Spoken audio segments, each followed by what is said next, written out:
Hello students, कैसे हैं आप लोग। स्वागत है आसिफ सर के इस यूट्यूब चैनल में। तो पिछले भाग में आपने ज़ियाउद्दीन बर्नी के बारे में पढ़ा था, जिसकी जानकारी मैंने एक एक लाइन एनसीईआरटी की किताब से आप लोगों को मैंने पढ़ाया था। चलिए अब मैं दूसरे पार्ट में इब्ने बतूता के बारे में जानता हूँ और उसकी जानकारी लेता हूँ कि भारत की यात्रा उसने की थी, तो उसने क्या क्या देखा, क्या क्या उसको अच्छा लगा, है ना। तो चलिए शुरू करते हैं इब्ने बतूता के बारे में तथा उसकी किताब रिहला के बारे में। देखिए 2.1 में एक आरंभिक विश्व यात्री लिखा हुआ है। एनसीईआरटी की किताब से मैं आप लोगों को एक एक पॉइंट बताने वाला हूं और किताब कॉपी और कलम लेकर बैठ जाएं।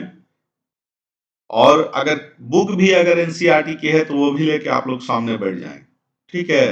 क्योंकि कहावत है कि अगर अच्छा और सच्चा दोस्त हो तो फिर किसी की जरूरत नहीं होती है। तो किताब आपकी सबसे अच्छी दोस्त है। अगर किताब को अपना दोस्त बना लिया तो फिर आप जीवन में कभी भी कहीं पर झुकेंगे नहीं, सर उठा के और ईमानदारी पूर्वक चलेंगे और अपना एक मुकाम हासिल करेंगे।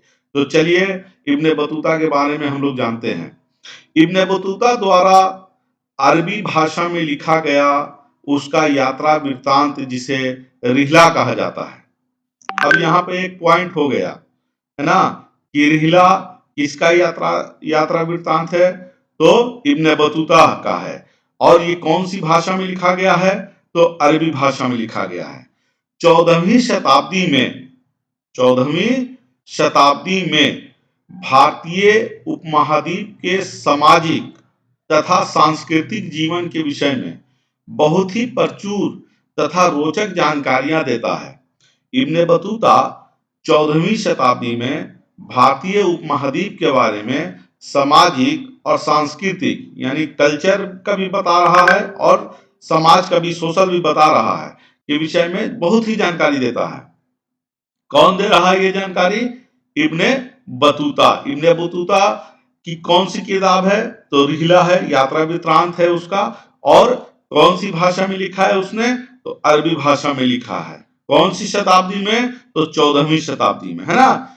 मोरक्को के इस यात्री का जन्म, अब देखिए मोरक्को का ये रहने वाला था, कौन? Ibn Battuta. क्वेश्चन पूछता है बराबर कि मोरक्को का यात्री कौन था, तो इब्ने बतूता था। इब्ने बतूता का जन्म कहाँ हुआ था, ये पूछता है ना क्वेश्चन कि इब्ने बतूता का जन्म कहाँ हुआ था।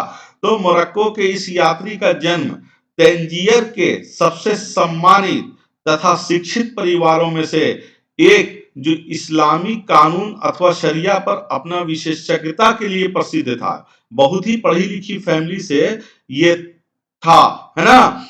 कौन? Ibn Battuta.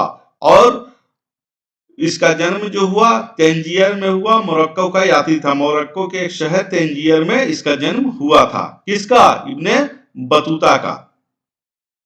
इब्ने बतूता ने कम उम्र में ही साहित्यिक तथा शस्त्र रूढ़ शिक्षा हासिल की थी।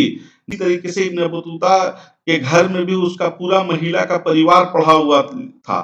तो इब्ने बतूता ने सबसे कम उम्र में ही साहित्यिक तथा शस्त्र रूढ़ की शिक्षा हासिल की थी। चलिए अगले पैराग्राफ में हम लोग पढ़ते हैं और यहाँ पे क्या लिखा हुआ है कि अपनी श्रेणी के अन्य सदस्यों के विपरीत, अपनी श्रेणी के सदस्यों की उल्टा, इब्ने बतूता पुस्तकों के स्थान पर यात्राओं से अर्जित अनुभव को ज्ञान का अधिक महत्वपूर्ण स्रोत मानता है।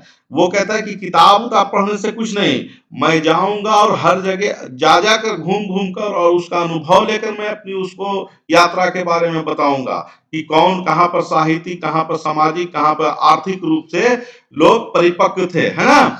उसने कहा कि मैं यात्राओं पर पुस्तकों के स्थान पर यात्रा करूंगा, मैं पुस्तक नहीं पढ़ूंगा, मैं यात्रा करके देखूंगा कि कहाँ कहाँ पर मतलब क्या क्या समस्या है, कहाँ कहाँ पर बहुत अच्छी चीज पाई जाती है। जैसे भारत में आया तो उसने नारियल देखा था और पान का पत्ता देखा था, तो आश्चर्य हो गया था देखकर, है ना। तो चलिए, उसे यात्रा करने का बहुत शौक था। इब्ने बतूता को यात्रा करने का बहुत शौक था और वह नए नए देशों के लोगों से विषय की जानने के लिए दूर दूर तक वो जाता रहता था, बहुत ज्यादा ही घूमता रहता था, पूरा वर्ल्ड वो घूमना चाहता था।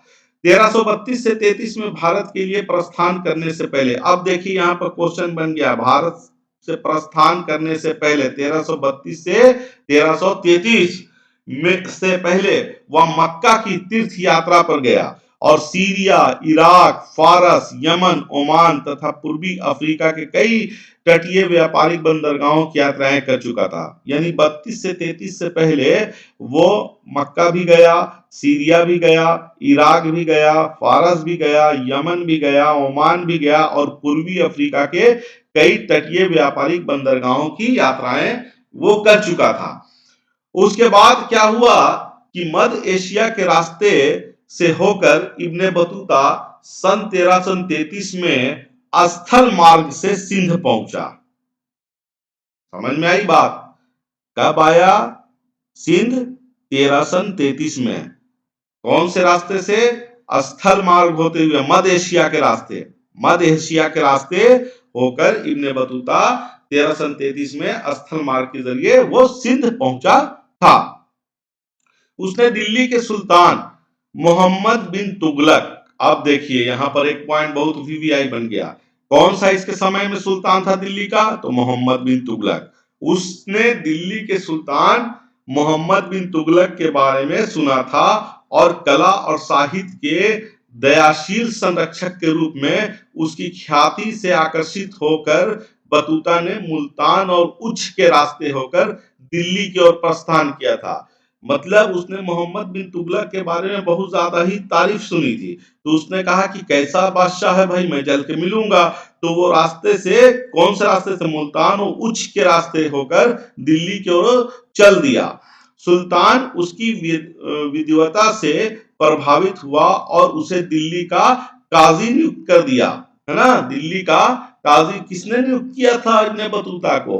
तो दिल्ली के सुल्तान मोहम्मद बिन तुगलक ने। वह इस पद पर कई वर्षों तक रहा। देखिए वो इस पद पर कई वर्षों तक रहा था। फिर उसे विश्वास खो दिया, फिर उसने विश्वास खो दिया और मतलब सुल्तान मोहम्मद बिन तुगलक ने उसे जेल में बंद करवा दिया था, कारागार में कैद करवा दिया था। बाद में सुल्तान और उसके बीच में गलतफहमी दूर हुई तो उसे राजकीय सेवा का पुनर्स्थापित किया, मतलब फिर से उसको काजी के पद पर बैठाला और राजकीय सेवा दी। 1342 ईस्वी में मंगोल शासक के पास सुल्तान के रूप में चीन जाने का आदेश दिया गया। 1342 में मोहम्मद बिन तुगलक ने इब्ने बतूता को कहा कि तुम चले जाओ चीन, है ना? चीन जाने का आदेश दिया। 1342 ईस्वी में मंगोल शासक के पास सुल्तान के दूत के रूप में, है ना, सुल्तान के दूत के रूप में चीन जाने का आदेश दिया गया। अपनी नई नियुक्ति के साथ इब्ने बतूता मध्य भारत के रास्ते मालाबार तट की ओर बढ़ा। अब देखिए अपनी नई नियुक्ति जो चीन जाने की हुई थी दूत के रूप में, वो नई नियुक्ति के साथ इब्ने बतूता मध्य भारत के रास्ते मालाबार के तट की ओर बढ़ा। मालाबार से वह मालदीव गया। देखिए मालाबार से वो मालदीव जाता है, जहां वो 18 महीना तक काजी के पद पर रहा, है ना? काजी के पद पर 18 महीना तक रहा, पर अंततः उसने श्रीलंका जाने का निर्णय लिया, है ना? कहां से? मालाबार, मालदीव से वो श्रीलंका जाने का निर्णय लेता है। बाद में एक बार फिर वह मालाबार तट तथा मालदीव गया और चीन जाने के अपने कार्य को दोबारा शुरू करने से पहले वह बंगाल तथा असम भी गया। अब देखिए दोबारा उसने चीन जाने का फैसला किया, लेकिन उससे पहले वो बंगाल और असम गया। वह जहाज से सुमात्रा गया और सुमात्रा से एक अन्य जहाज से चीनी बंदरगाह, है ना? कौन बंदरगाह? चीनी बंदरगाह जैतून, जो आज क्वांझू के नाम से जाना जाता है, गया। उसने व्यापार से चीन में यात्रा की और वह बीजिंग तक गया, लेकिन वह लंबे समय तक नहीं ठहरा और 1347 में उसने वापस घर जाने का निर्णय लिया, है ना। चीन के विषय में उसके विक्रांत की तुलना मार्को पोलो, देख लीजिए यहाँ पर एक पॉइंट है बच्चों कि चीन के विषय में उसके विक्रांत की तुलना मार्को पोलो, जिसने 13वीं शताब्दी के अंत में वेनिस से चलकर चीन की यात्रा की थी, के विक्रांत से की जाती है। पूछ देगा कि मार्को पोलो के विक्रांत की तुलना किससे की जाती है, तो मार्को पोलो से की जाती है। मैं आप लोगों को एनसीईआरटी से बता रहा हूं, एक एक प्रश्न ढूंढ ढूंढ कर, है ना। उसके बाद आप लोगों को एनसीईआरटी एक बार एक नजर पढ़िएगा, आराम से याद होता हुआ चला जाएगा। चलिए आगे बढ़ते हैं अगले पैराग्राफ की ओर। इब्ने बतूता के नवीन संस्कृतियों, लोगों, आस्थाओं, मान्यताओं आदि के विषय में अपने अभिमत को सावधानी तथा कुशल पूर्वक दर्ज किया, है ना। हमें यह ध्यान रखना होगा कि यह विश्व यात्री 14वीं शताब्दी में यात्राएं कर रहा था। हम लोग ये अभी हम लोग ये नहीं कहते कि 13वीं शताब्दी में है, 14वीं शताब्दी 15, याद रखना होगा कि कौन सी शताब्दी में इब्ने बतूता ने भारत की यात्रा की थी, है ना। तो 14वीं शताब्दी में भारत की यात्रा की थी। किसने? इब्ने बतूता ने। कब की थी?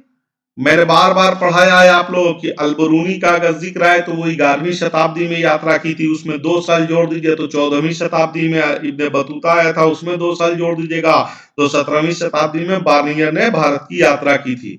तो ये सब आप लोगों को ध्यान में रखना होगा। अलबरूनी की मृत्यु जो है 70 वर्ष की अवस्था में हुई थी, मैंने पार्ट 1 में पढ़ाया था, है ना। तो इब्ने बतूता 14वीं शताब्दी में भारत की यात्रा करता है ना। आगे क्या है? इब्ने बतूता के अनुसार उसे मुल्तान से दिल्ली की यात्रा में 40 और सिंध की यात्रा में लगभग 50 दिन समय लगा था। याद रखिएगा, पूछ देगा कि इब्ने बतूता के अनुसार उसे मुल्तान से दिल्ली तक की यात्रा में कितना समय लगे था। बीपीएससी है और बीपीएससी तो एक एक क्वेश्चन को निकालता है, एकदम चुन चुन के लाइन लाइन से निकाल लेता है बीपीएससी, है ना। तो इब्ने बतूता के अनुसार उसे मुल्तान से दिल्ली की यात्रा में 40 और दिल्ली से सिंध से दिल्ली की यात्रा में लगभग 50 दिन समय लगा था। दौलताबाद से दिल्ली की दूरी 40 और समारताबाद से दिल्ली की दूरी 40, जबकि ग्वालियर से दिल्ली की दूरी 10 दिन में तय की जा सकती थी। क्लियर है? अब देखिए कि यहाँ पर एक चित्र दर्शाया गया है, आप देख रहे होंगे ये चित्र, ये नाव बनी हुई है, नाव है, नाव दिख रही होगी। लिख रहा है कि नाव में यात्री बंगाल के एक मंदिर की मिर मूर्तिकला का ये उदाहरण है, लगभग 17वीं शताब्दी का, है ना। एक नाव के तरह यात्री का चित्र दिया गया, पूछ देगा कि ये कैवी शताब्दी का है, तो लगभग 17वीं 18वीं शताब्दी का ये चित्र है। चलिए आगे बढ़ते हैं।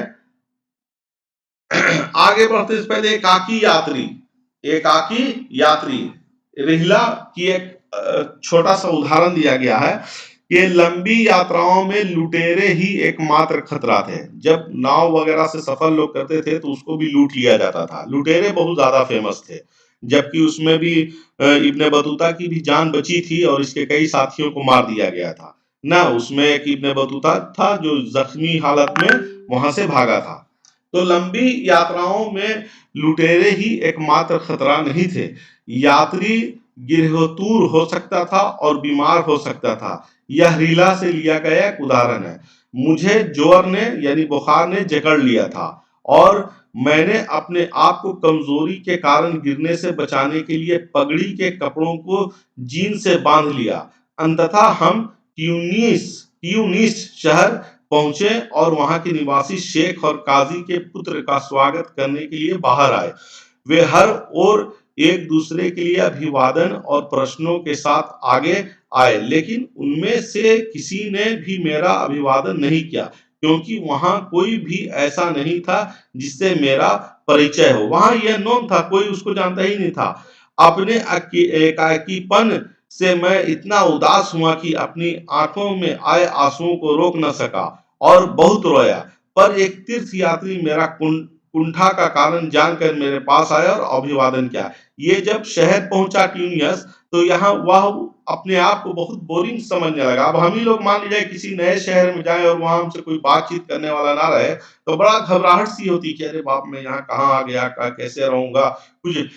उसी तरीके से ये जब ट्यूनिस शहर पहुंचा था, तो वहां ये बहुत उदास हुआ और अपनी नम आंखों से, आंखों में आंसू था और अकेलापन के कारण वो रो रहा था, है ना। तब उसको एक यात्री आया और उससे बात वगैरह करने लगा, तब उसको कुछ सुकून हुआ। चलिए चलिए एक चित्र देखते हैं। इस चित्र में इब्ने बतूता अपना जो नाम रखा था शहर का, उसी नाम से इस पर छपा हुआ है। देखिए मानचित्र 1 में क्या कह रहा है कि अफगानिस्तान, सिंध और पंजाब में इब्ने बतूता द्वारा भ्रमण किए गए स्थान, कई जगहों के नाम उस तरह लिखे गए हैं जिस तरह इब्ने बतूता उन्हें जानता होगा, है ना। अब देखिए यहाँ परवान, काबुल, गजना, है ना, कंधार, उसके बाद सतलज नदी के किनारे जो है अबूहर, सरस्वती, हंसी, देहली, ये इब्ने बतूता ने इसका नाम इसके अनुसार नाम लिखा हुआ है। कंधार अरब सागर के किनारे, लहरी, सिंधु, है ना, ये सब है। चलिए आगे बढ़ते हैं। यात्रा करना अधिक असुरक्षित भी था। इब्ने बतूता ने कई बार डाकुओं के समूह द्वारा किए गए आक्रमण झेले थे। यहाँ तक कि वह अपने साथियों के साथ कारवां में चलना पसंद करता था, पर इससे भी राजमार्गों की लुटेरों को रोक नहीं सका। इब्ने बतूता क्या करता था, 40-50 लोग की जो उसके साथी थे उस सब के साथ में चलता था, लेकिन लुटेरे उस पर भी हमला करते थे। मुल्तान से दिल्ली की यात्रा के दौरान, अब देखिए यहाँ पर कहां से, मुल्तान से दिल्ली की यात्रा के दौरान उसके कारवां पर, उसके काफिले पर हमला किया गया और उसके कई साथी यात्रियों की जान से हाथ धोना पड़ा। जो जीवित बचे, जिसमें इब्ने बतूता भी शामिल था, पूरी तरह घायल हो चुका था। और अगला पॉइंट क्या है कि जिज्ञासाओं के उपभोग। जैसा कि हमने देखा कि इब्ने बतूता एक हठीला यात्री था जिसने उत्तर पश्चिम अफ्रीका में अपने निवास स्थान मोरक्को वापस जाने से पहले कई वर्ष उत्तर अफ्रीका, पश्चिम एशिया, मध्य एशिया के कुछ भाग, भारतीय उपमहाद्वीप तथा चीन की यात्राएं की। जब वह वापस आया तो स्थानीय शासक ने निर्देश की कि उसकी कहानियां को दर्ज किया जाए। मतलब पहले लोग घूमते घूमते थे और फिर जब अपने घर में जाते थे तो जो वो बोल रहा है उसको किताब बन जाती थी और उसी को सच माना जाता था, है ना। चलिए शिक्षा तथा मनोरंजन। इब्ने जुजाई, जिसे इब्ने बतूता के शुरुती लेखों को लिखने के लिए नियुक्त किया गया था। इसको अब यहाँ पर एक पॉइंट आ गया कि इब्ने बतूता का शुरुती लेखों को लिखने के लिए किसे नियुक्त किया गया था, इब्ने जुजाई। राजा के द्वारा एक शालीन निर्देश दिया गया कि वह इब्ने बतूता अपनी यात्रा में देखे गए शहरों का तथा अपनी स्मृति में बैठे गए रोचक घटनाओं का एक वृत्तांत लिखवाएं और साथ ही अलग अलग देशों के शासकों में से जिसने वे मिले उनके महान साहित्यों के साथ उनके धर्मनिष्ठ संतों के विषय में बताएं।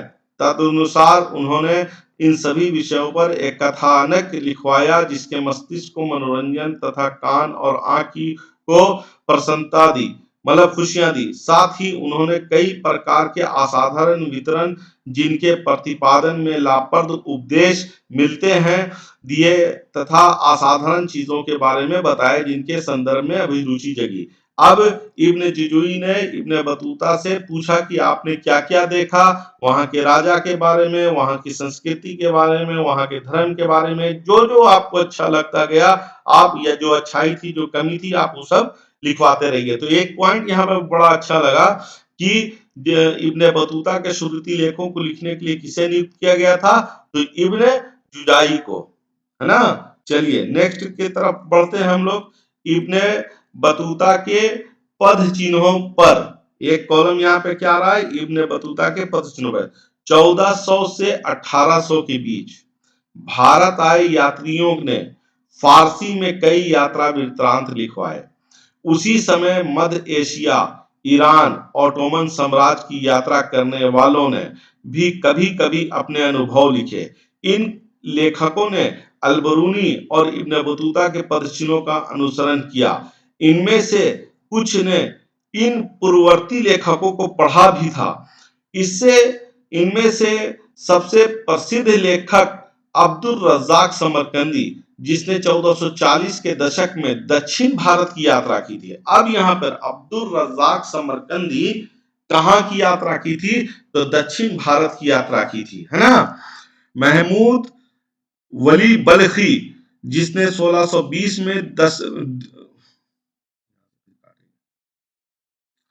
महमूद वली बल्खी, जिसने 1620 के दशक में व्यापक रूप से यात्राएं की थी, तथा शेख अली हाजिन जी, जो 1740 के दशक में उत्तर भारत की यात्रा की थी। अब पॉइंट यहाँ पर आ रहा है, जो याद तो भाई करना पड़ेगा, इतिहास है और समझ के पड़ेगा तो उतना आपको जोर देने की जरूरत नहीं पड़ेगी। अब्दुल रज्जाक समरकंदी ने दक्षिण भारत की यात्रा की थी।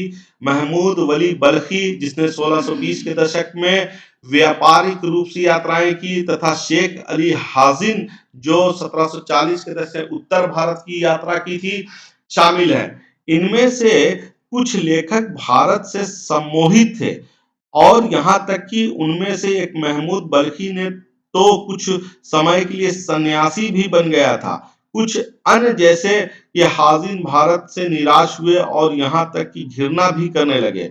वे भारत में अपने लिए एक उत्सवी स्वागत की आशा कर रहे थे।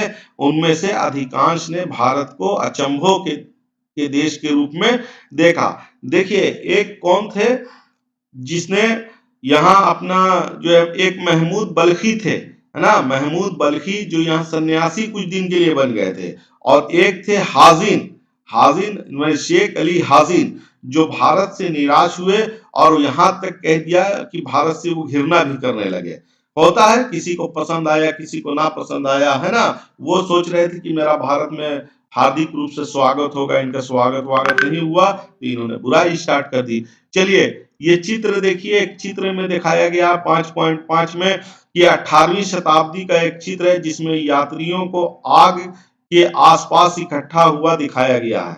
आग के पास लोग इकट्ठे हो गए, जाड़े का दिन होगा, इकट्ठा हो गए होंगे लोग। अभी भी भारत में जब आग रोड पर जलती है तो बहुत सारे लोग इकट्ठे हो जाते होंगे। और कुछ यही चित्र जब हम लोग कई साल, 100 साल पुराने हो जाएंगे, तो ये चित्र दिखाया जाएगा कि जो है, वही चित्र यहाँ पर दिखाया जा रहा है कि 18वीं शताब्दी में एक चित्र है, जिसमें यात्रियों को आग के आसपास इकट्ठा हुआ दिखाया गया है। जितना भी पॉइंट मैंने पढ़ाया है, अगर आप लोगों को अच्छा लगे तो उसको फिर से एक मर्तबा ध्यान देके पढ़िए, और किताब एनसीईआरटी की रखिए, उसमें मिला के पढ़िए, और सारे पॉइंट्स को जो हमने बताया उस पॉइंट को नोट कीजिए, और नोट करने के बाद उसको याद कीजिए। अगर आपको हमारी वीडियो पसंद आई है तो लाइक कीजिए, सब्सक्राइब कीजिए, कमेंट कीजिए। Good night.